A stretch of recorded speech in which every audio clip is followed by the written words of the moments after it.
Bomb വീണ് 10 പേര് മരിച്ചു എന്ന് പറയുന്നതിനപ്പുറത്തേക്ക് ആ ബോംബ് വീണതിൻ്റെ സീനും പുക ഉയരുന്നതിൻ്റെ സീനുമാണ് നമ്മൾ പൊതുവെ കാണുന്നത്. വാസ്തവത്തിൽ യുദ്ധം അതല്ല. അതിൻ്റെ 3-4 ഇരട്ടി ആൾക്കാർ ഇതിൻ്റെ ഇൻഡയറക്റ്റ് ആയിട്ടുള്ള എഫക്റ്റ് കൊണ്ട് തീർച്ചയായിട്ടും മരിച്ചിട്ടുണ്ടാവും. അല്ലെങ്കിൽ വിശപ്പ് ഒരു ആയുധമാവുന്ന ഒരു അവസ്ഥയാണ്. ഇപ്പം ഭക്ഷണം അവിടെ അപ്പുറത്ത് 6000 ട്രക്കുകൾ ഈജിപ്ത് ബോർഡറിലും ജോർഡാൻ ബോർഡറിലും ഉണ്ട്. ആ ട്രക്കുകളൊന്നും ഇങ്ങോട്ട് വരുന്നില്ല. അമേരിക്കയും ഇസ്രായേലും നടത്തുന്ന ഒരു ഫുഡ് ഡിസ്ട്രിബ്യൂഷൻ കേന്ദ്രമുണ്ട് ധാരണ. അവിടെയാണ് ഈ പറയുന്ന അതിഭയങ്കരമായ വെടിവെപ്പ് നടക്കുന്ന ഈ ആൾക്കാരെ നിലനിർത്താൻ വേണ്ടിയിട്ടും ഒരു അല്ലാതെയും ഈ ദേഷ്യം കൊണ്ടുമൊക്കെ ഒരു സൈഡിൽ മാത്രമേ നോക്കുള്ളൂ. ഈ പറഞ്ഞ ടവറിന്നൊക്കെ ഇങ്ങനെ വെടിവെപ്പ് എന്ന് വെച്ചാൽ അതിഭയങ്കരമായ വെടിവെപ്പാണ്. ഈ പറഞ്ഞ തല ഇങ്ങനെ പൊന്തിച്ച് ഇങ്ങനെ വെറുതെ ഇങ്ങനെ നോക്കിയാൽ അപ്പോൾ തല തെറിച്ചു പോകും. സാധാരണ ലോജിക്ക് വെച്ച് നമുക്ക് മനസ്സിലാക്കാൻ കഴിയില്ല. അങ്ങനെ ഒരു സംഭവം മനസ്സിലാക്കാൻ കഴിയില്ല. നഗരത്തിലെ വേസ്റ്റിനകത്ത് നായ്ക്കൾ കയറിയിട്ട് അതെല്ലാം എടുത്ത് പുറത്തിട്ടിട്ട് ഇങ്ങനെ കടിപിടി കൂടുന്നതൊക്കെയല്ലേ. അതിനെക്കാട്ടി മോശമാ. ഈ 10,000-കണക്കിന് ആൾക്കാർ ഇങ്ങനെ വേസ്റ്റിനകത്ത് ഇങ്ങനെ ചകഞ്ഞ് എന്തെങ്കിലും ഭക്ഷണം കഴിക്കാണ്ടോ നോക്കിയിട്ട് കിട്ടുമ്പോൾ അതെടുത്ത് കഴിക്കുക. കിട്ടിക്കഴിഞ്ഞാൽ അത് കഴിക്കുന്നുണ്ടെങ്കിൽ അടുത്ത ആൾ തട്ടിപ്പറിക്കുക. അന്താരാഷ്ട്ര തലത്തിൽ പ്രവർത്തിക്കുന്ന ഡോക്ടേഴ്സ് വിത്തൗട്ട് ബോർഡേഴ്സ് എന്ന സംഘടനയിലും രാജ്യാന്തര സംഘടനയിൽ അംഗമായിരിക്കുകയും ദുരന്തമുഖങ്ങളിലും യുദ്ധമുഖങ്ങളിലും ആരോഗ്യ സംവിധാനത്തിൻ്റെ ഭാഗമായി പ്രവർത്തിക്കുന്ന ഡോക്ടർ SS സന്തോഷ് കുമാറാണ് നമ്മളോടൊപ്പം ഉള്ളത്. അദ്ദേഹം യുദ്ധമുഖത്ത് അദ്ദേഹത്തിൻ്റെ അനുഭവങ്ങൾ പങ്കുവയ്ക്കും, വ്യക്തിപരമായ അദ്ദേഹത്തിൻ്റെ കാഴ്ചപ്പാടുകൾ പങ്കുവയ്ക്കും എന്നാണ് നമ്മൾ പ്രതീക്ഷിക്കുന്നത്. അപ്പോൾ ഈ നമ്മളോടൊപ്പം ഇങ്ങനെയൊരു ചർച്ചയിലേക്ക് വരുന്നതിൽ വലിയ സന്തോഷം. ആദ്യം ഞാനൊരു ക്ഷമാപണത്തോടു കൂടി ആരംഭിക്കുകയാണ്.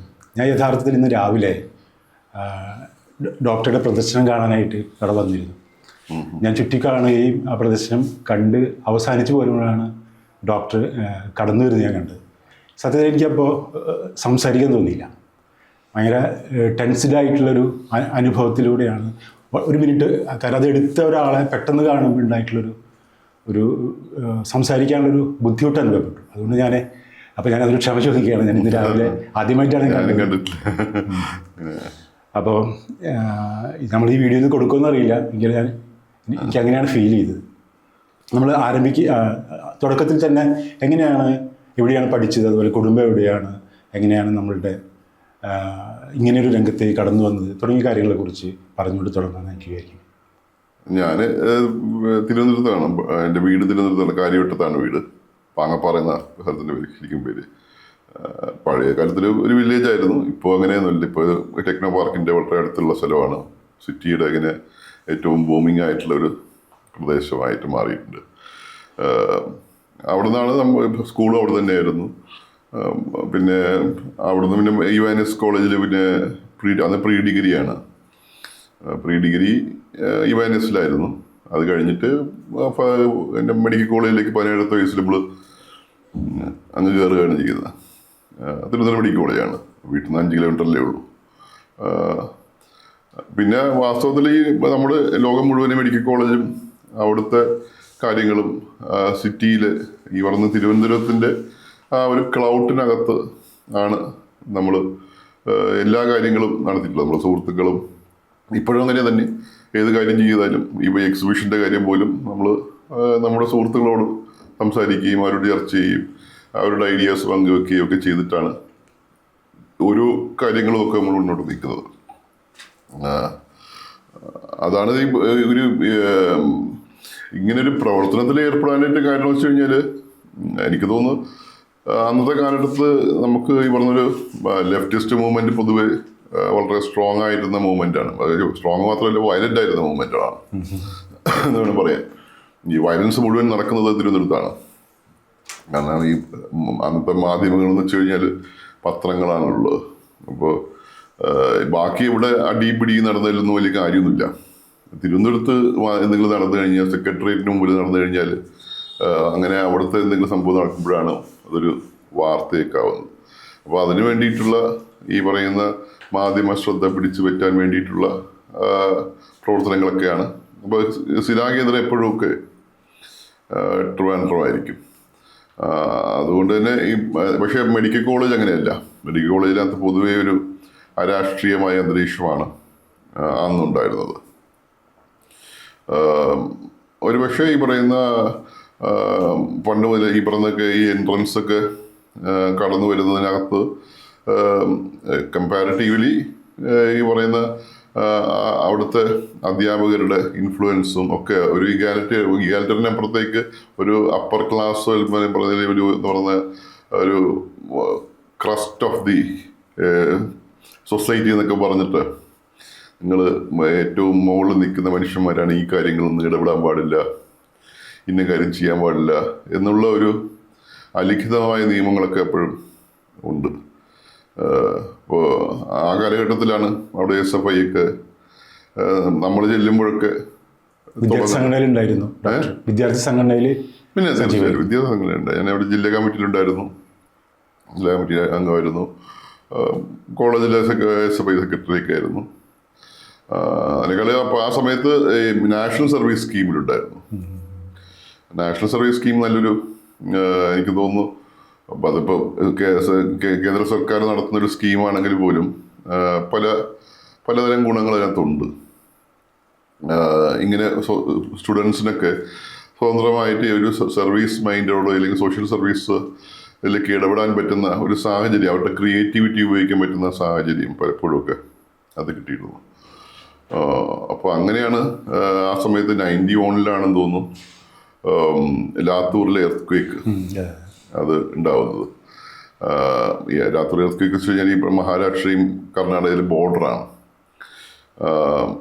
അപ്പോൾ നമ്മൾ അവിടെ നിന്നൊരു ഈ പറഞ്ഞ ഇങ്ങനെ ഒരു അതിന് മുമ്പൊക്കെ ഈ പറഞ്ഞ കരിമണം കോളനിയിൽ വെള്ളപ്പൊക്കം വരുമ്പോഴോ ഇല്ലെങ്കിൽ ഏതെങ്കിലും വയറ്റിലൊക്കെ രോഗങ്ങൾ പടർന്നു പിടിക്കുമ്പോഴൊക്കെ നമ്മൾ പോയി NSS ഇടപെടാറുണ്ട്. അപ്പോൾ അതിൻ്റെ ഭാഗമായിട്ട് ഇവിടെ നമ്മൾ ടീമിന് പോകാൻ തീരുമാനിച്ചു. അതിന് അന്ന് IMA Indian medical association support ചെയ്തു, അതിന് ഫിനാൻഷ്യലായിട്ട് സപ്പോർട്ട് ചെയ്തു, അവരുടെ ആൾക്കാരുണ്ടായിരുന്നു. അപ്പോൾ സ്റ്റുഡൻസും ഡോക്ടേഴ്സും നേഴ്സസും ഒക്കെ ആയിട്ടുള്ള ഒരു 25 പേരുടെ ടീമാണ് നമ്മളന്ന് ഇവിടുന്ന് ലാത്തൂരിലേക്ക് പോകുന്നത്. അപ്പോൾ അവിടെ ചെല്ലുമ്പോഴാണ് നമുക്ക് മനസ്സിലാവുന്നത് നമ്മൾ വലിയ ബേസിക്കലി പറഞ്ഞൊരു ഡിസാസ്റ്റർ ടൂറിസത്തിൻ്റെ വക്താക്കളായി മാറുന്ന രംഗമാണ് കാണുന്നത്. നമ്മുടെ കയ്യിൽ മരുന്നില്ല, നമ്മുടെ കയ്യിൽ ഈ പറയുന്ന ഇൻസ്ട്രുമെൻറ്റ്സ് ഇല്ല, കുറേ സാമ്പിളുകൾ കളക്ട് ചെയ്ത് കൊണ്ടുപോകുന്ന അവിടെ ഒന്നും അങ്ങനെയൊന്നും ഉപയോഗപ്പെടുന്നില്ല. അവിടെ വേണ്ട ഒരു സ്പെസിഫിക് ആയിട്ടുള്ള വളരെ എന്താ പറയുന്നത് എസെൻഷ്യൽ ആയിട്ടുള്ള കാര്യങ്ങളാണ് നമുക്ക് വേണ്ടി വരുന്നത്.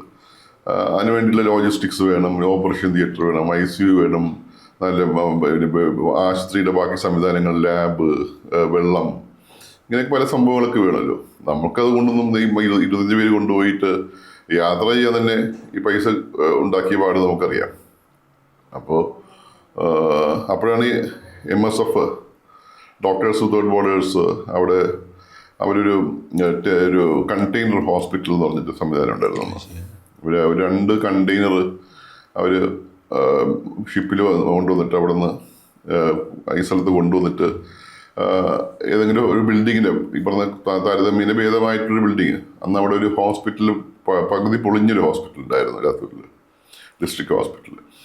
അതിനോട് ചേർത്ത് നമ്മൾ ഈ പറയുന്ന അവർ ഈ കണ്ടെയ്നർ ഹോസ്പിറ്റൽ ഉണ്ടാക്കി. അപ്പോൾ അത് തുറന്നു കഴിയുമ്പോഴേക്കും അതിന് സൈഡിലൊക്കെ ടെൻ്റൊക്കെ കെട്ടിയിട്ട് അത് തിയേറ്റർ, ICU, ഈ പറയുന്ന വാർഡ്, ലാബ്, എക്സ്റേ, എല്ലാ സംവിധാനമുണ്ട്. ഇതെല്ലാം മൊത്തം അവർ കൊണ്ടുവരികയാണ്. അപ്പം നമ്മളിത് കാണുമ്പോൾ നമ്മൾ അങ്ങനെ ഒരു വിസ്മയം കാണുന്ന പോലെയാണ്.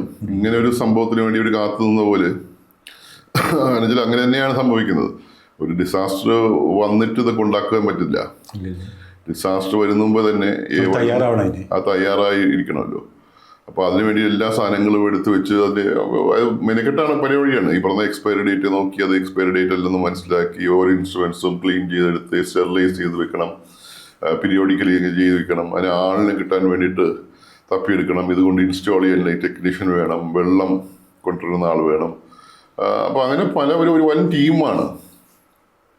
അവർ വന്ന് നമ്മൾ അതിനകത്ത് ഫിറ്റ് ചെയ്തു. കാരണം നമ്മൾ ഡോക്ടേഴ്സാണ്, വോളണ്ടിയേഴ്സാണ്. അപ്പോൾ നമ്മൾ പെർഫെക്റ്റ് ആയിരുന്നു. ഇവരുടെ ടീമിൽ ഫിറ്റ് ചെയ്യാൻ പറ്റിയ ഒരു ടീമായിരുന്നു.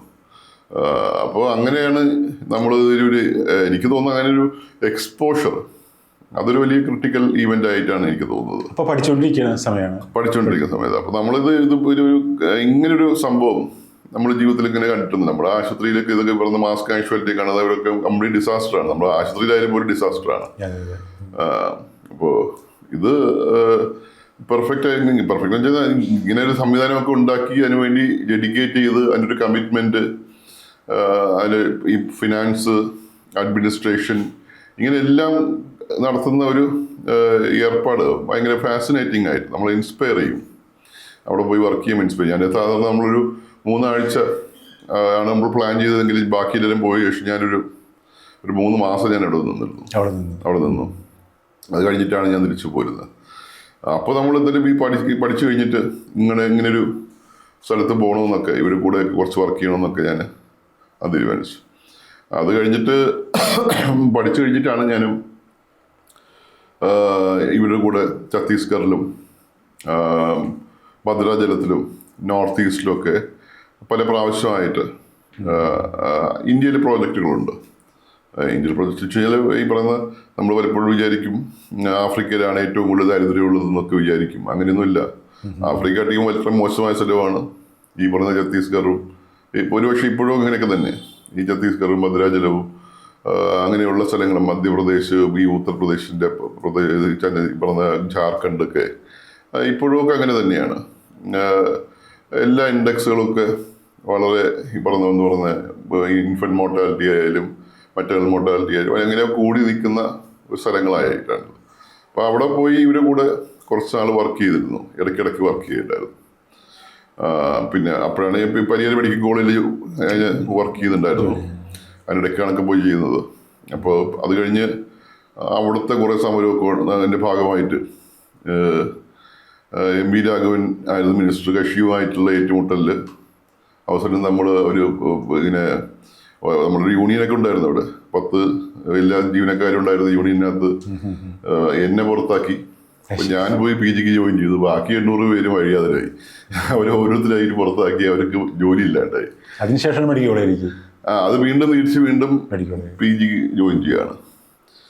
PG ജോയിൻ ചെയ്ത ശേഷമാണ് ജോയിൻ ചെയ്ത് കഴിഞ്ഞിട്ട് അത് കഴിയുമ്പോഴാണ് അടുത്ത വീണ്ടും ഇവിടെ പോകുന്നത്. അപ്പോൾ പിന്നെ നമ്മളൊരു ഇന്റർനാഷണലി പോകാനായിട്ടുള്ള ക്വാളിഫിക്കേഷൻ ഉണ്ട്. ഇപ്പം ഈ പറഞ്ഞ ഒരു യോഗിയക്കാർക്ക് എന്ന് പറഞ്ഞ സ്ഥലത്തൊരു എർത്ത്ക്വേക്ക് ഉണ്ടായിരുന്നു ഇന്തോനേഷ്യയിൽ. അപ്പോൾ അവിടെയാണ് പുറത്തായിട്ട് ആദ്യമായിട്ട് അങ്ങനെ പോകുന്നത്. ഒരു എർത്ത്ക്വേക്കിൽ പോകുമ്പോൾ ഞാനിങ്ങനെ വീട്ടിലൊന്നും പറഞ്ഞു, വീട്ടിലിങ്ങനെ ദുബായി പോകുന്നു പറഞ്ഞിട്ട് ഇറങ്ങി പുറപ്പെട്ടതാണ്. അത് വീട്ടിൽ നിന്ന് വിടത്തില്ല. ഈ നമ്മുടെ സമൂഹത്തിൻ്റെ ഒരു പ്രശ്നങ്ങളാണ് ഈ പറയുന്ന. പോകാനായിട്ട് തയ്യാറായി കഴിഞ്ഞാൽ നമ്മുടെ കുടുംബത്തിലെ ആൾക്കാരും അച്ഛനമ്മമാരും ഇപ്പം ഈ പറയുന്ന ഈ സൊസൈറ്റൽ പ്രഷർ എന്നോ ഒക്കെ പറയുന്നത് നമ്മുടെ പഞ്ചായത്ത് മെമ്പറും MLA ഒന്നുമല്ല, വീട്ടിലുള്ള ആൾക്കാരാണ്. അത് തന്നെ ഒരു പിടിച്ചു നിൽക്കുന്ന കക്ഷികള്. അവരുടെ ഭീഷണിയൊക്കെ അതിഭീകരമാണ്. അല്ല, നമുക്ക് ആ ഭീഷണി നമുക്ക് പൊതുവെ കാണുന്നത് ഇപ്പൊ ഞാൻ അനുഭവിച്ചത് കോവിഡ് കാലത്താണ്. കോവിഡ് കാലത്ത് കോവിഡ് കാലത്ത് നമ്മൾ ഇവിടുന്ന് ടീം മുംബൈയിൽ പോയിരുന്നു. അപ്പൊ അതിന്റെ ടീം ലീഡായിരുന്നു ഞാൻ. നമ്മളൊരു 100 അംഗ ടീം. അത് പ്രൈവറ്റ് ഇങ്ങനെ ഹോസ്പിറ്റൽ മെഡിക്കൽ നമ്മളെ ഹെൽത്ത് സർവീസ് എന്നല്ല, അല്ലാതെ കുറെ വോളണ്ടിയേഴ്സ് സംഘടിപ്പിച്ചിട്ട് ഗവൺമെന്റ് സ്പോൺസർ ചെയ്തിട്ട് ഇവിടെ പോയിരുന്നു. ഞാൻ മാത്രമേ ഉണ്ടായിരുന്നു സർക്കാർ സർവീസ് എന്നുള്ളത്. അപ്പോൾ അങ്ങനെ ഒരു ടീം ഉണ്ടായിരുന്നു. അപ്പോൾ അവിടെ പോകുമ്പോൾ തന്നെ ഇത് പറയുന്ന കുട്ടികളൊക്കെ ഇറങ്ങി വരും. കുട്ടികൾ പുറത്ത് ഇറങ്ങി വന്നു കഴിഞ്ഞാൽ അവർ പോകുന്ന പറഞ്ഞു കഴിഞ്ഞാൽ പൂട്ടിയിടും. അവർ പൂട്ടിയൊക്കെ തല്ലി പൊളിച്ചിട്ട് പുറത്തും പറഞ്ഞ് പിന്നെ നീ വീട്ടിൽ കയറി പോരുത്, നീ ഞാനും തമ്മിൽ ബന്ധം അവസാനിച്ചു, നീ മോനും ഇല്ല ഞാൻ അച്ഛനും ഇല്ല എന്ന നിലവാരം സംസാരിക്കും. പിന്നെ അങ്ങ് തിരിച്ചു വന്നു കഴിഞ്ഞ് ഇറങ്ങിക്കഴിഞ്ഞാലൊക്കെ ഇങ്ങനെ കാല് വെട്ടിക്കളയും, മുട്ടുകാലിൽ തല്ലി ഓടിക്കും, അങ്ങനെ പൂട്ടിയിടും, പിന്നെ ഹാർട്ട് അറ്റാക്ക് ഉണ്ടാക്കും. ഈ ഇടയിൽ ഒരു അംബേദ്കർ പറയുന്നുണ്ട്, രാഷ്ട്രീയമായ പ്രഷറല്ല, സാമൂഹികമായും കുടുംബപരമായ പ്രഷർ. ഈ പ്രഷറൊക്കെ അതിജീവിച്ചാണ് വരുന്നത്. അപ്പോൾ നമുക്ക് അവിടെ പോയിട്ട് ഒരു പെൺകുട്ടി വിളിച്ച് പറഞ്ഞത്, സാറേ ഞാൻ അങ്ങോട്ട് വരുവാണ്, ബാക്കി കാര്യം സാറ് നോക്കിക്കോണം. ഈ ഒളിച്ചോടി വരുന്ന ആൾക്കാരെ പോലെയാണ് വരുന്നത്. അവർ വീട്ടിൽ നിന്നൊക്കെ ഇറക്കി വിട്ടിട്ട് അവര് വരുന്നതാണ്. അങ്ങനെ അപ്പോൾ അപ്പോൾ അത് കഴിഞ്ഞിട്ടൊക്കെ ഇവർ തിരിച്ചു പോകും. അതോട് ഇവർ പുറത്തിറങ്ങുമ്പോഴേക്കും ഈ മാധ്യമങ്ങളൊക്കെ അറിയും. മാധ്യമങ്ങൾ അറിയുമ്പോൾ ഇവർ വീട്ടിൽ നിന്ന് നോക്കുമ്പോൾ ഈ അച്ഛനമാർ വീട്ടിൽ നിന്ന് നോക്കുമ്പോൾ ഈ പിള്ളേർ മുഴുവൻ ഈ ടി വി ഇരുന്ന് പ്രസംഗിക്കുക. ഞാൻ അവിടെ പോകുന്നു ഇവിടെ പോകുന്നു എന്നൊക്കെ പറഞ്ഞ് പ്രസംഗിക്കുന്നു. ഇവർ ഭയങ്കര ഹീറോകളാവുന്നു. അപ്പോൾ ഇവർക്ക് വീണ്ടും എന്താണ് കൊള്ളാവുന്ന ആൾക്കാരായി അഭിമാനമൊക്കെ ആയിട്ട് മാറും. അപ്പോൾ അതൊരു പ്രക്രിയയാണ്. അങ്ങനെ അത് നമുക്ക് പരിചിതമല്ലാത്ത സ്ഥലത്തായത് കൊണ്ടുള്ള പ്രശ്നങ്ങളാണ്. അപ്പോൾ അങ്ങനെയാണ് ഇത് കഴിഞ്ഞിട്ട് പിന്നെ ഇവരുടെ കൂടെ തന്നെ കുറേ നാളും പല സ്ഥലത്ത് ഈ ഇന്തോനേഷ്യയിൽ തന്നെ ഒരു സിഗ്ലി എന്ന് പറയുന്ന സ്ഥലത്ത് ബെൻഡ അച്ചിയുടെ സ്ഥലത്ത് അവിടെ ഈ ഒരു ഇന്റേണൽ കോൺഫ്ലിക്റ്റ് വർക്ക് ചെയ്തു. നൈജീരിയയിൽ വർക്ക് ചെയ്തു. അങ്ങനെ പിന്നെ കുറച്ച് കഴിഞ്ഞിട്ട് ഇവിടെ ഞാൻ MSFന്റെ ബോർഡിലൊക്കെ ബോർഡിലംഗമായി കഴിഞ്ഞാൽ പിന്നെ അവരുടെ ഫീൽഡിൽ പോകാൻ പറ്റില്ല, അവരുടെ കൂടെ ഫീൽഡിൽ പോകാൻ പറ്റില്ല. അങ്ങനെയാണ് വേറെ ഓർഗനൈസേഷൻസിന്റെ കൂടെയൊക്കെ പോകാൻ തുടങ്ങിയത്. ഇപ്പോൾ നമ്മൾ ലാസ്റ്റ് ഇപ്പോൾ വരുന്നത് ഗസയിൽ നിന്നാണല്ലോ വരുന്നത്. ഞാനിന്നിപ്പോൾ പ്രദർശനം കണ്ടു.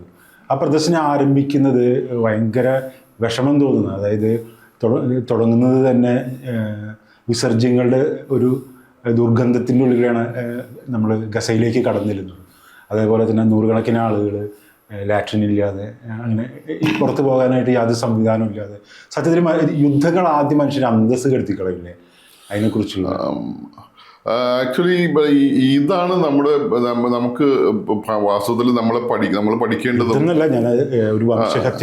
ഞാൻ ആ കാര്യങ്ങളാണ് ഇതിന്റെ സോഷ്യൽ കോൺസിക്വൻസസ് ആണ്. നമ്മൾ പലപ്പോഴും ഒക്കെ യുദ്ധം കാണുമ്പോൾ മിസൈൽ വീണ് 5 പേര് മരിച്ചു, അവിടെ നിന്ന് ഈ പറയുന്ന ബോംബ് വീണ് 10 പേര് മരിച്ചു എന്ന് പറയുന്നതിനപ്പുറത്തേക്ക് ആ ബോംബ് വീണതിന്റെ സീനും പുക ഉയരുന്നതിന്റെ സീനുമാണ് നമ്മൾ പൊതുവെ കാണുന്നത്. വാസ്തവത്തിൽ യുദ്ധം അതല്ല. യുദ്ധം എന്ന് വെച്ച് കഴിഞ്ഞാൽ നമ്മൾ ഈ പറഞ്ഞ മോഡേൺ വേൾഡ് എന്ന് പറയുന്നത് പല സിസ്റ്റംസ്, വളരെ സോഫിസ്റ്റിക്കേറ്റഡ് ആയിട്ടുള്ള പല സിസ്റ്റംസ് ഉപയോഗിച്ച് നിർമ്മിച്ചിട്ടുള്ള ലേയേഴ്സ് ആയിട്ട് നിർമ്മിച്ചിട്ടുള്ള ഇന്റർഡിപെൻഡന്റ് ആയിട്ടുള്ള ലേയേഴ്സ് ആയി നിർമ്മിച്ചിട്ടുള്ള ഒരു വലിയ സിസ്റ്റമാണ്. ഈ സിസ്റ്റത്തിനകത്ത് ഒരെണ്ണം ഊരിക്കഴിഞ്ഞാൽ ഇത് ബാക്കിയില്ലാത്തതിനെ ബാധിക്കും. അപ്പോൾ പല സ്ഥലം ഈ പറഞ്ഞ ടോട്ടലി ഇങ്ങനെ പല സിസ്റ്റംസ് കൊളാപ്സ് ചെയ്യുമ്പോൾ ഉണ്ടാകുന്ന എഫക്റ്റ് വെച്ച് കഴിഞ്ഞാൽ നമുക്ക് ജീവിക്കാൻ പറ്റാത്ത നിലവാരത്തിലേക്ക് സാധാരണ മനുഷ്യരെ ജീവിക്കാൻ പറ്റാതില്ല. ഈ ബോംബ് വീണിട്ടല്ല യഥാർത്ഥത്തിൽ ഈ പറഞ്ഞ 70,000 പേര് മരിച്ചു കഴിഞ്ഞാൽ അവർ ആ ബോംബിങ്ങിനകത്തോ അല്ലെങ്കിൽ പരിക്കേറ്റ ആൾക്കാർ മാത്രമായിട്ടാണ് നമ്മൾ കാണുന്നത്. അതിൻ്റെ 3-4 ഇരട്ടി ആൾക്കാർ ഇതിൻ്റെ ഇൻഡയറക്റ്റ് ആയിട്ടുള്ള എഫക്റ്റ് കൊണ്ട് തീർച്ചയായിട്ടും മരിച്ചിട്ടുണ്ടാവും. അപ്പോൾ അതിൻ്റെ ഒരു കാര്യം ഇപ്പോൾ വെള്ളത്തിൻ്റെ സിസ്റ്റം. അപ്പോൾ നമ്മൾ അവിടെ നോക്കുമ്പോൾ ഈ യുദ്ധത്തിന് മുമ്പ് നല്ല ഡീസലിനേഷൻ പ്ലാന്റ്സ് ഉണ്ടായിരുന്നു. ഈ ഡീസലിനേഷൻ പ്ലാന്റ് നടത്താനായിട്ട് വൈദ്യുതി ഉണ്ടായിരുന്നു. വൈദ്യുതി കിട്ടിയിരുന്നത് ഇസ്രയേലിൽ നിന്നാണ് കിട്ടിയിരുന്നത്. അതിൻ്റെ കമ്മ്യൂണിക്കേഷൻ സിസ്റ്റം ഉണ്ടായിരുന്നു. അതിന് റോ മെറ്റീരിയൽസ് ഉണ്ടായിരുന്നു. യുദ്ധം തുടങ്ങുമ്പോൾ ഫസ്റ്റ് ബോംബ് ചെയ്യുന്നത് ഈ പറയുന്ന പവർ പ്ലാന്റ്സ് ആണ്. എല്ലാ സ്ഥലത്തും ബോംബ് ചെയ്ത പവർ പ്ലാന്റ്സ് ആണ്. രണ്ടാമത് വെള്ളം, പൈപ്പ് ലൈനുകൾ, സ്വീവേജ് ലൈനുകൾ, ഇങ്ങനെ ഓരോന്നായിട്ട് അങ്ങ് പൊട്ടിച്ചിടണം. അപ്പോൾ ഇത് പൊട്ടിക്കുമ്പോൾ സംഭവിക്കുന്നത് വെച്ച് കഴിഞ്ഞാൽ വെള്ളം തീർന്നു, എല്ലാവരും റഫയിലേക്ക് ഇങ്ങ് മാറി. ഗസയിലും ബോംബിംഗ് ആണ്, ഖാൻ യൂണിസിലും ബോംബിംഗ് ആണ്. ആകെ ഇതില്ലാതിരിക്കുന്ന സ്ഥലം ഈ പറയുന്ന റഫയാണ്. അപ്പോൾ റഫയിലാണ് കുറച്ച് സ്ഥലമൊക്കെ ബാക്കിയുള്ള സ്ഥലം, ഈജിപ്തിനോട് ചേർന്ന് കിടക്കുന്ന സ്ഥലം. അവിടെ എത്തുമ്പോഴേക്കാണ് അവിടെ ഇഷ്ടംപോലെ ആൾക്കാരാണ്. ഈ ടെന്റ് കെട്ടാൻ തന്നെ ടെന്റിന്റെ ഈ പറഞ്ഞ മെറ്റീരിയൽ തന്നെ കിട്ടൂല. അത് ഭയങ്കര കോസ്റ്റ്ലി ആയി. സാധാരണ പ്ലാസ്റ്റിക്കാ, പക്ഷെ അതെല്ലാം ആ സമയത്ത് ഭയങ്കര കോസ്റ്റ്ലി ആവും. വെറുതെ അതിന് മുമ്പൊക്കെ വെറുതെ ചുമ്മാ വാരി ഉറക്കിയിട്ട് കത്തിക്കുന്നതോ പ്ലാസ്റ്റിക് കത്തിക്കുന്ന പോലെ കത്തിക്കുന്നതോ അല്ലെങ്കിൽ കുഴിച്ചിടുന്ന സാധനങ്ങളൊക്കെ പെട്ടെന്ന് ഭയങ്കര വിലപിടിപ്പുള്ള മെറ്റീരിയൽസ് ആയിട്ടൊക്കെ മാറുകയാണ്. അപ്പൊ അത് ഇവര് ഈ വീടുമൊക്കെ ഒരു ടെന്റിനകത്ത് തന്നെ 10-15 മുതൽ 25-30 പേരൊക്കെ കാണും.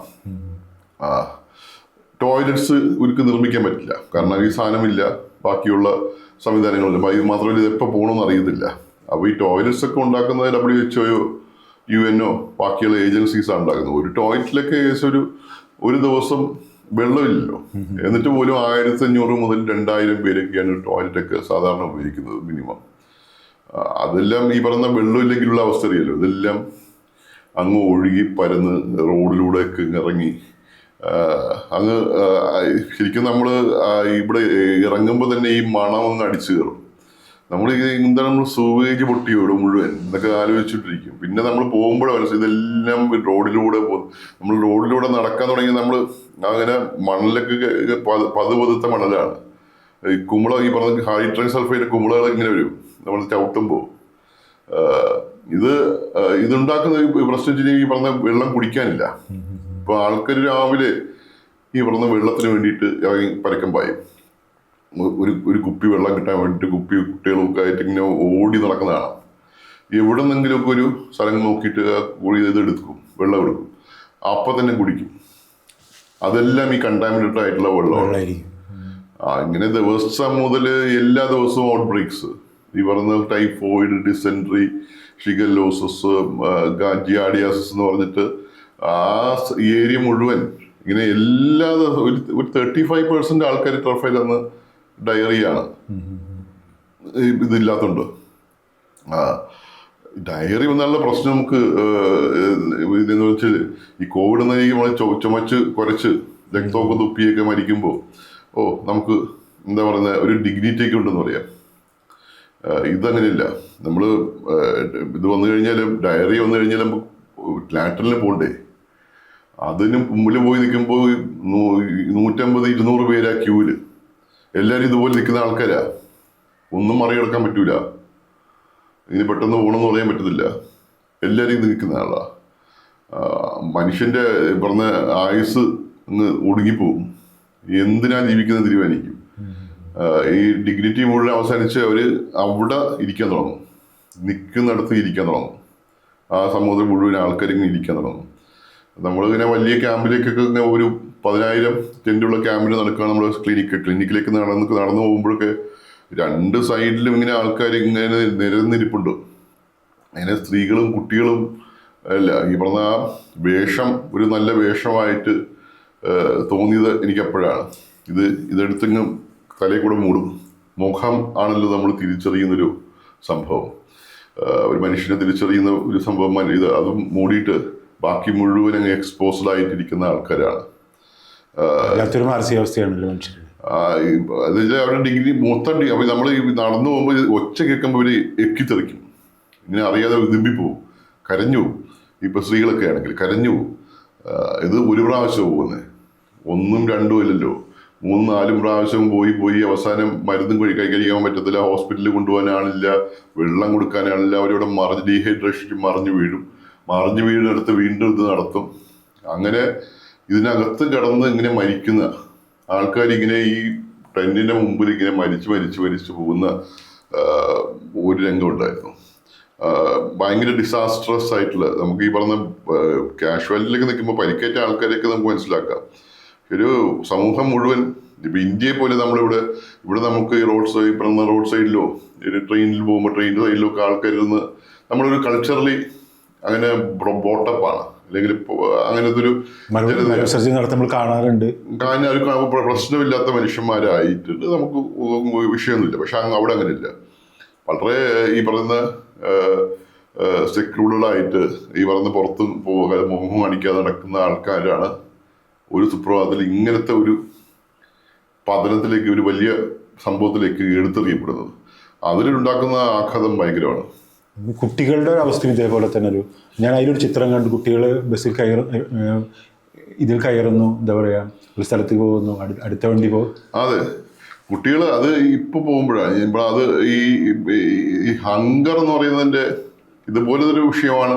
ഭക്ഷണമില്ലാതാവുമ്പോഴുള്ള, വെള്ളമില്ലാതാവുന്നതിന്റെ പ്രശ്നങ്ങളാണ് ആദ്യം പോകുമ്പോൾ ഏറ്റവും കൂടുതൽ ഉണ്ടെങ്കിൽ. അന്ന് കുറേയെങ്കിലും ഭക്ഷണമൊക്കെ ഈ പറഞ്ഞ ഭക്ഷണം ഉണ്ടായിരുന്നു, കിട്ടുന്നുണ്ടായിരുന്നു. ധാന്യങ്ങളും മറ്റുമൊക്കെ കിട്ടുന്നുണ്ടായിരുന്നു. പ്രിപ്പയർഡ് ആയിട്ടുള്ള കുറേ നാളത്തെ ഒരു സമൂഹത്തിനകത്ത് ഭക്ഷണമൊക്കെ കാണാം. ഈ വരുന്നതൊക്കെ വെച്ച് അഡ്ജസ്റ്റ് ചെയ്തൊക്കെ നിൽക്കും.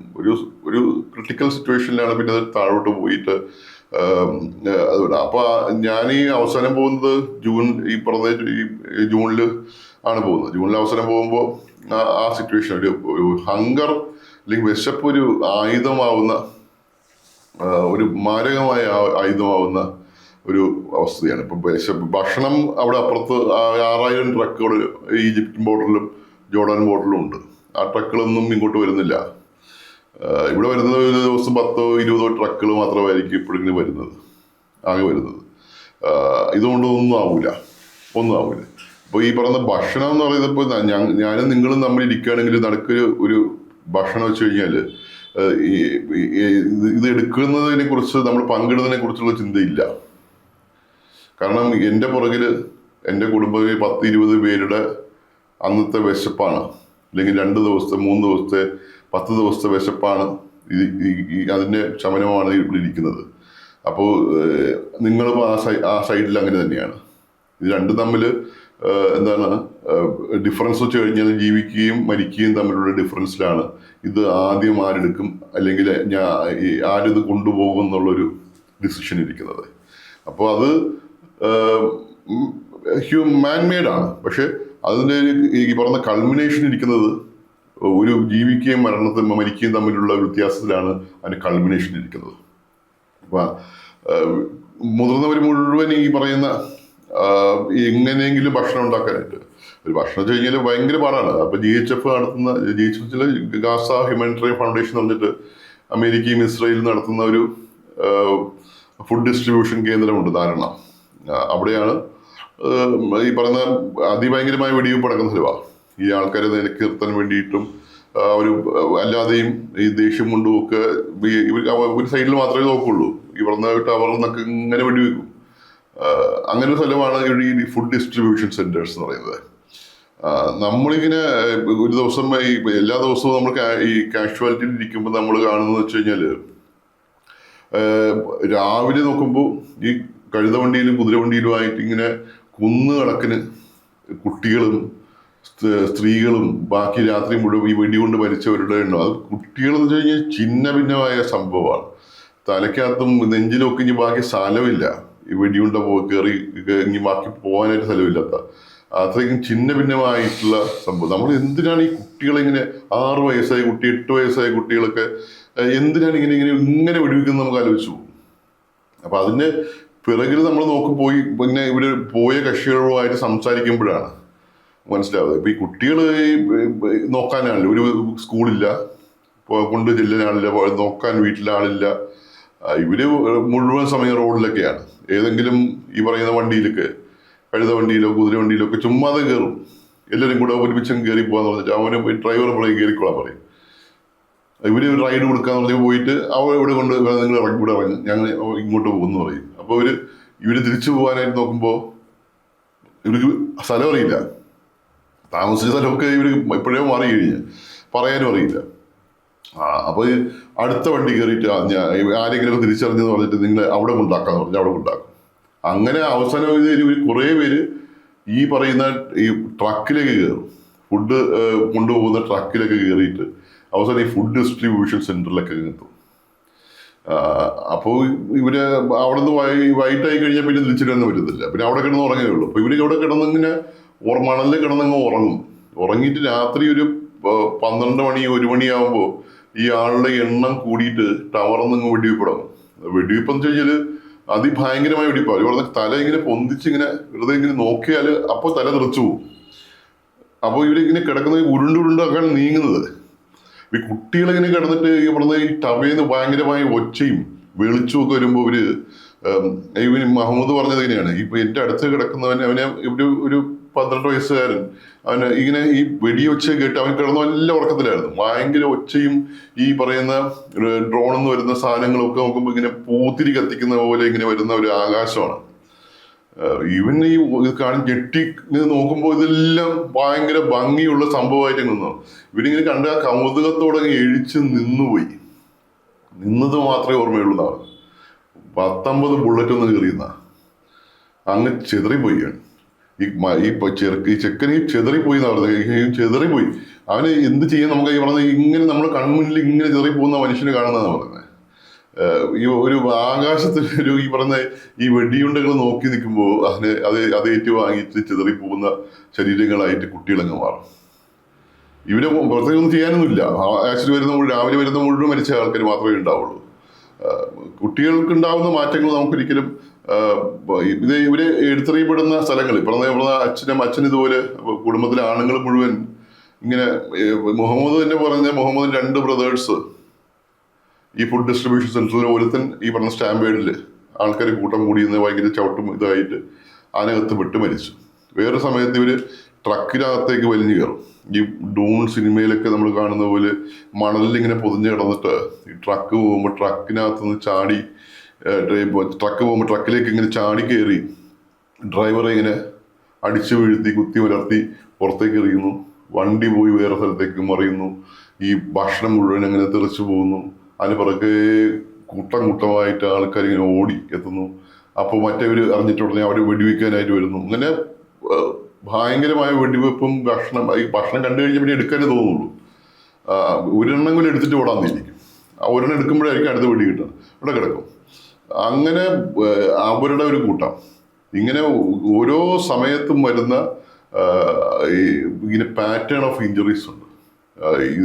മണിക്കൂറിലൊക്കെ ഒരു 50-100 പേഷ്യൻസ് ആണ് റെഡ് ഏരിയയിൽ ഈ പറഞ്ഞ ജീവൻ മരണ പ്രശ്നങ്ങളായിട്ട് ഭയങ്കര ഗുരുതരമായ പ്രശ്നങ്ങളായിട്ട് വരുന്നത്. ഇതിപ്പോ നമ്മളത് ഈ പറഞ്ഞറിയിക്കാൻ പറ്റാത്ത നിലവാരത്തിലുള്ള സംഭവങ്ങളാണ്. ഈ മെഡിക്കൽ എക്യുപ്മെന്റ്സ് ഒക്കെ ആവശ്യത്തിന് ലഭിക്കാറുണ്ട് ഇത്തരം മേഖലകളിൽ. ഈ ട്രക്ക് വരുന്ന 50 ഈ പറഞ്ഞ 10-20 ട്രക്കേ ഉള്ളൂ. ഈ ട്രക്കിനകത്ത് തന്നെ ഭക്ഷണത്തിനൊരു പ്രയോറിറ്റി കൊടുക്കേണ്ടി വരും. പിന്നെ ഈ പറയുന്ന ഈ എക്യുപ്മെന്റ്സിന് മരുന്നുകൾക്കാണ്, എസെൻഷ്യൽ ഡ്രഗ്സിനോ IV ഫ്ലൂയിഡ്സിനോ ഒക്കെയാണ് പിന്നെ മുൻഗണന കൊടുക്കുന്നത്. ഇതൊക്കെ പാക്ക് ചെയ്യുന്നതൊക്കെ ഭയങ്കര പാടാണ്. ഇതെല്ലാം വെച്ച് ബാക്കി അപ്പോൾ മിക്കവാറും ഒരു വണ്ടിയിൽ ഒരു വണ്ടിക്കകത്ത് മുഴുവൻ വാക്സിൻസ് ആയിരിക്കും. അപ്പൊ വാക്സിൻസ് മാത്രം കൊണ്ടുവന്നു കഴിഞ്ഞാൽ ഒരു ദിവസത്തെ ഒരു വണ്ടി പോയി. ഒരു വണ്ടി പോയെന്ന് വെച്ച് കഴിഞ്ഞാൽ വേറെ കൊണ്ടുവരാൻ പറ്റുന്ന വാഹനങ്ങൾ പിന്നെ ആ സ്ഥലത്ത് പോകുന്നില്ല. അപ്പൊ ഇങ്ങനെ പല ഈ നമ്മൾ ഈ പറഞ്ഞ നമ്മുടെ സിസ്റ്റംസിനകത്തുണ്ടാകുന്ന പല പ്രശ്നങ്ങളും അങ്ങനെ ചെയ്യാനും ബുദ്ധിമുട്ടാണ്. നമുക്ക് ഒരു പാലിനകത്ത് കുറച്ച് സാധനങ്ങൾ എടുത്ത് വെക്കുക, ഒരു ചാക്കിൽ എടുത്ത് വെക്കുന്ന പോലെയൊന്നും ട്രാൻസ്പോർട്ട് ചെയ്യാൻ പറ്റത്തില്ല. ഞാൻ ആ ഫോട്ടോ പ്രദർശനത്തിൽ സാധനം കണ്ടിരുന്നു. ആളുകൾ കാലിലേക്ക് വെക്കുന്ന റോഡുകൾ വിറ്റഴിക്കുന്നതിനെ കുറിച്ചൊക്കെ. നമുക്ക് തമാശയായി തോന്നുമെങ്കിലും ഇതുപോലെ പല കാര്യങ്ങൾ. ഒന്ന് ഏറ്റവും സ്ത്രീകള്, ഇപ്പൊ കുട്ടികൾക്ക് ഗർഭിണിയായ സ്ത്രീകളാണെങ്കിൽ ഒരു നേരത്തെ ഭക്ഷണം അവർ കൊടുക്കും, ആശുപത്രിയിലേക്ക് കൊടുക്കും. അപ്പൊ ഈ ഭക്ഷണം ഇത് കിട്ടാനായിട്ട് ആദ്യം ഇവര് പ്രഗ്നന്റ് ആണെന്ന് പറഞ്ഞ് പോയിട്ട് 1-2 ദിവസം നിൽക്കും. അപ്പോൾ ഈ പറഞ്ഞ ടെസ്റ്റ് ചെയ്യാൻ വിളിക്കുമ്പോൾ പോവില്ല. അങ്ങനെ 2 ദിവസം കഴിഞ്ഞപ്പോൾ പിന്നെ എന്ത് ചെയ്യുന്ന ശരി ഗർഭിണികളായ സ്ത്രീകൾ എന്നുള്ള യൂറിൻ ഇങ്ങനെ ശേഖരിച്ച് വെച്ചിട്ട് അതെടുത്ത് കൊടുക്കും. അപ്പോൾ പോസിറ്റീവാണല്ലോ, ഭക്ഷണം കഴിക്കാം കിട്ടും. ആ ഭക്ഷണം കൊണ്ടുവന്ന് വീട്ടിലെല്ലാവർക്കും കൊടുക്കും. അതിൽ കുറച്ച് കഴിയുമ്പോഴായിരിക്കും അൾട്രാസൗണ്ട് ചെയ്യുമ്പോൾ മനസ്സിലാവുന്ന അതല്ലെന്ന്. അപ്പൊ അത് അടുത്ത ഹോസ്പിറ്റലിലേക്ക് പോകും. ഇങ്ങനെ ഈ പറയുന്ന എങ്ങനെ ഈ ഭക്ഷണം കിട്ടാന്നുള്ളതിനെ കുറിച്ച് അതിഭയങ്കരമായ റിസർച്ച് ഈ പറഞ്ഞ ആൾക്കാർ റിസർച്ച് ജീവിക്കാൻ വേണ്ടി മാർഗമാണ്. അതുപോലെ തന്നെ ഈ പറഞ്ഞ എക്സ്റ്റേണൽ ഫിക്സേറ്റേഴ്സ് ഒക്കെ ഇട്ടിട്ട് കമ്പിയൊക്കെ ഇട്ടിട്ട് ഇരിക്കുമ്പോൾ ഇത് ഈ ഡോക്ടറോട് ചോദിക്കും എപ്പോഴാണ് ഊരുന്നത്. കാരണം ഇത് സാധനം എല്ലാം തീർന്നുപോയി. നമ്മൾ പലപ്പോഴായിട്ട് ഈ പറഞ്ഞ ഈ സാധനങ്ങൾ കൊടുത്തുവിട്ട് തന്നെ ആ ബോർഡറിൽ നിന്ന് എടുത്ത് മാറ്റും, ഇസ്രയേലുകാരെ എടുത്ത് മാറ്റും. അപ്പം പിന്നെ അത് അങ്ങോട്ട് പോകത്തില്ല. ബാക്കിയുള്ളതൊക്കെ ഇവന് അവിടെ ഉള്ളതൊക്കെ ഉപയോഗിക്കാനേ പറ്റത്തുള്ളൂ. ഉള്ളത് ഉപയോഗിക്കാൻ കഴിഞ്ഞാൽ ഇത് ആൾക്കാർ ഈ പറഞ്ഞ വെയിറ്റ് ചെയ്യാണ് ഇത് കിട്ടാൻ വേണ്ടിയിട്ട്. ഇത് ഉള്ള ആൾക്കാർക്ക് ഈ പറഞ്ഞ ഊരിയിട്ട് വേണം ഇത് അപ്പുറത്തിട്ട് കൊടുക്കാനായിട്ട്. അപ്പോൾ അത് വെയിറ്റ് ചെയ്ത് അവസാനം ഡോക്ടറെ ചോദിക്കുക എപ്പോഴായിരിക്കും ഏകദേശം ഊരാൻ പറ്റുകയെന്ന് ചോദിക്കുക. അപ്പോൾ അത് ഡോക്ടർ വെറുതെ എന്തെങ്കിലും ഒരു ഉത്തരം പറയും. 2 മാസം 8 ആഴ്ച കഴിഞ്ഞ് നമുക്ക് നോക്കാം എന്നൊക്കെ പറയും. അപ്പോൾ ഇവനിത് വിശ്വസിച്ച് 8 ആഴ്ച കഴിഞ്ഞ് 9ാമത്തെ ആഴ്ച ഇത് വിൽക്കും. 9ാമത്തെ ആഴ്ചയുടെ ഡേറ്റ് വെച്ചിട്ട് അടുത്ത ആൾക്ക് വിറ്റിട്ടുണ്ടാവും, പൈസ മേടിച്ചിട്ടുണ്ടാവും. അപ്പോൾ ഈ ദിവസമായി നോക്കുമ്പോൾ ഡോക്ടർ പറയും ശരിയല്ല, ഇത് ചേർന്നിട്ടില്ല. അപ്പോൾ പിന്നെന്തായി കുടുങ്ങി. അപ്പോൾ അയാൾ വന്ന് നോക്കും. അയാൾ വന്നിട്ട് ഈ പറഞ്ഞ നിങ്ങൾ പൈസ വാങ്ങിച്ചാൽ പൈസ തിരിച്ചില്ല പറയും. പൈസ ഉണ്ടോ ഇതിൽ? അത് പൈസ ഇല്ല. അവസാനം ഈ പറയുന്ന നിവൃത്തിയില്ലാണ്ട് ഈ പറഞ്ഞ ഭയങ്കര പ്രഷറൈസ് ആകുമ്പോൾ പിന്നെ ഇവര് അവർ വീട്ടിലിരുന്നിട്ട് ഇതിൻ്റെ ഉള്ള കയ്യിലുള്ള സ്പാനറും മറ്റുമൊക്കെ ആയിട്ട് ഇത് വലിച്ച് പറിച്ചെടുത്തിട്ട് കൊണ്ടുപോകും എന്ന് പറഞ്ഞിട്ട്. സാധാരണ ലോജിക്ക് വെച്ച് നമുക്ക് മനസ്സിലാക്കാൻ കഴിയില്ല. അങ്ങനെ ഒരു സംഭവം മനസ്സിലാക്കാൻ കഴിയില്ല. ഈ ഇന്റേണൽ ഫിക്സേറ്റേഴ്സ് ഒക്കെ ഈ അകത്തിടുന്ന കമ്പിയൊക്കെ ഇതുപോലെ 5-6 പേർക്ക് വിറ്റുണ്ടാവും. ഒരു പ്രാവശ്യമല്ലേ, ഒരാൾക്കല്ലേ, കാരണം അവർ അകത്തിരിക്കുന്ന സാധനമല്ലേ. അപ്പോൾ ഇത് ഉണ്ടോ ഇല്ലെന്ന് അറിയാൻ പറ്റില്ലല്ലോ. അപ്പോൾ ഇത് 5-6 പേർക്ക് വിൽക്കും. 5-6 പേർക്ക് വിറ്റുമ്പോൾ മറ്റേ ആൾക്കൊന്നും ഉണ്ടോ ഇല്ലെന്ന് അറിയണമെങ്കിൽ എക്സ് എടുത്ത് നോക്കണ്ടേ. എക്സ് എടുക്കാൻ ഇപ്പൊ പറ്റുന്നത് പറഞ്ഞാൽ മതിയല്ലോ. അപ്പോൾ ഇത് വാങ്ങിച്ച് പൈസ കിട്ടിയോണ്ടെങ്കിൽ അതെടുത്ത് അവർ ഭക്ഷണം കഴിക്കുന്നു, ബാക്കി ചിലവ് നടത്തുന്നു. പിന്നെ കുറെ കഴിഞ്ഞപ്പോൾ ഇപ്പോൾ ആൾക്കാർ മനസ്സിലാവുന്നത് സാധനം അവിടെ ഉണ്ടെന്നുണ്ട്. അപ്പൊ അപ്പോഴേക്കും ഇവന് ഓടി വിളിക്കും. ഇങ്ങനെ പല പല ഈ പറഞ്ഞ മാഫിയകൾ ഉണ്ടാവുന്ന ഈ പറഞ്ഞ ഈ ഭക്ഷണം വാങ്ങിച്ചിട്ട് ഈ പറഞ്ഞ സെന്ററിലൊക്കെ പോയി ക്യൂ നിന്ന് ഇങ്ങനെ ഗതികെട്ട് വാങ്ങിച്ചു കൊണ്ടുവരുന്ന ആൾക്കാരെ എന്ന് അടിച്ചു മാറ്റാൻ എളുപ്പം, ഭക്ഷണം അടിച്ചു മാറ്റാൻ. അപ്പൊ അതിനു വേണ്ടി വലിയ മാഫിയ ഉണ്ടാവും. ഇവര് പുറത്തിറങ്ങുമ്പോൾ ഇവരെ കയ്യിൽ ആയുധമൊന്നുമില്ല, അവരിൽ ആയുധമുണ്ട്. അപ്പോൾ അത് ഇവര് വെട്ടി വീഴ്ത്തിയിട്ട് ഇടും. അപ്പൊ അതിന് പകരമായിട്ട് ഇവര് വേറെ പുറത്ത് ഇവരെ പ്രൊട്ടക്ട് ചെയ്യേണ്ട അടുത്ത മാഫിയോട് നടത്തും.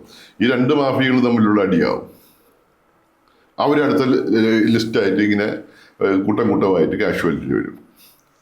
ഇങ്ങനെ നമ്മൾ ഈ ബിഷപ്പിന്റെ ഈ ബാക്കി ഇപ്പൊ കണ്ടിട്ടില്ലേ, അലക്സ യൂണിവേഴ്സിറ്റിയുടെ മുമ്പിലുള്ള ഈ പറഞ്ഞ ഇതുണ്ട്, വേസ്റ്റ് കൂനയുണ്ട്. രാവിലെ ആ വേസ്റ്റ് കൊണ്ടുവരുമ്പോൾ ആൾക്കാരിങ്ങനെ കൂടുക, 10,000-കണക്കിന് ആൾക്കാരിങ്ങനെ ഈ വേസ്റ്റ് ഇങ്ങനെ മാറ്റി ഇങ്ങനെ ചെകഞ്ഞ് ഇങ്ങനെ 10,000-കണക്കിന് നമ്മൾ പറഞ്ഞ ഒരു വേസ്റ്റ്, പണ്ടത്തെ വേസ്റ്റ് നഗരത്തിലെ വേസ്റ്റിനകത്ത് നായ്ക്കൾ കയറിയിട്ട് അതെല്ലാം എടുത്ത് പുറത്തിട്ടിട്ട് ഇങ്ങനെ കടിപിടി കൂടുന്നതെങ്കിലേ, അതിനെക്കാട്ടി മോശമാ. ഈ 10,000-കണക്കിന് ആൾക്കാർ ഇങ്ങനെ വേസ്റ്റിനകത്ത് ഇങ്ങനെ ചെകഞ്ഞ് എന്തെങ്കിലും ഭക്ഷണം കഴിക്കാണ്ടോ നോക്കിയിട്ട് കിട്ടുമ്പോൾ അതെടുത്ത് കഴിക്കുക, കിട്ടിക്കഴിഞ്ഞാൽ അത് കഴിക്കുന്നുണ്ടെങ്കിൽ അടുത്ത ആൾ തട്ടിപ്പറിക്കുക, അതിനെ അടി കൂടുക. അതിനെ പറയണ്ട. ഈ പറഞ്ഞ കലാപം ഉണ്ടാവുന്നതിന് ഒരു കയ്യും കണക്കുന്നില്ല. മനുഷ്യർ തമ്മിൽ സാധാരണ മനുഷ്യർ തമ്മിൽ സ്നേഹത്തോടെ കഴിഞ്ഞ മനുഷ്യർ തമ്മിൽ അതിഭയങ്കരമായ ശത്രുതയൊക്കെ ഉണ്ടാവും.